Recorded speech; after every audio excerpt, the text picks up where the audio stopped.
సంవత్సరం జనవరి 5వ తేదీన విజయవాడలో జరిగిన హైందవ శంఖారావం యొక్క స్ఫూర్తితో యావత్ దేశమంతా హిందూ సమ్మేళనం జరుగుతూ ఉంది. అందులో భాగంగా మనం మైదుకూరు పట్టణంలో ఈ నెల 21వ తేదీన ఆదివారం మధ్యాహ్నం 3 గంటల నుంచి 6 గంటల వరకు సాంస్కృతిక కార్యక్రమాలతో, చిన్నారుల యొక్క అభినయ ప్రదర్శనతో మరియు పూజ్య స్వామీజీల యొక్క ఉపన్యాసంతో ఈ కార్యక్రమం సాగుతుంది.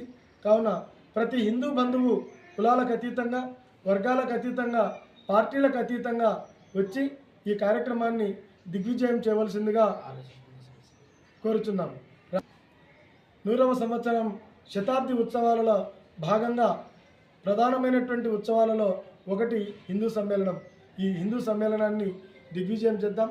రాబోయే రోజుల్లో ఈ దేశ ధర్మాల పట్ల యువతకు చైతన్యం నింపేటువంటి ఈ కార్యక్రమాన్ని మరింత ఆనందంగా జరుపుకుందాం. జై శ్రీరామ్.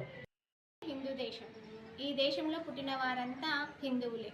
ఈ హిందువులందరినీ ఒక తాటి మీద తేవడం కోసమే ఈ హిందూ సమ్మేళనాలు. ఈ సమ్మేళనాల్లో ముఖ్యంగా పంచ పరివర్తనలు అంటే స్వదేశీ వస్తువులనే వాడటం, సామాజిక సమరసతను పాటించటం, ఇంకా పర్యావరణను సంరక్షించటం, పౌర విధులు పాటించటం, ఇలాంటివన్నీ కూడా ముఖ్య ఉద్దేశాలుగా ఈ హిందూ సమ్మేళనాలను నిర్వహించటం జరుగుతుంది.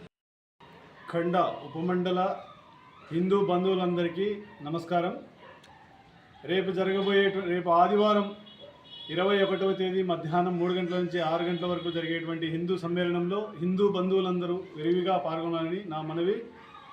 గడప లోపల కులం, గడప దాటితే హిందువులం, విడిపోతే పడిపోతాం, కలిసుంటే నిలబడతాం అనేటువంటి నినాదంతో హిందువులందరూ ఏకమై మన ప్రభంజనంలా కదిలి ఇంటి నుంచి ఇంటి మొత్తం ఇంటిల్లాదితో ఊరు కదిలి ఈ యొక్క హిందూ సమ్మేళనాన్ని విజయవంతం చేయాలని మా మనవి.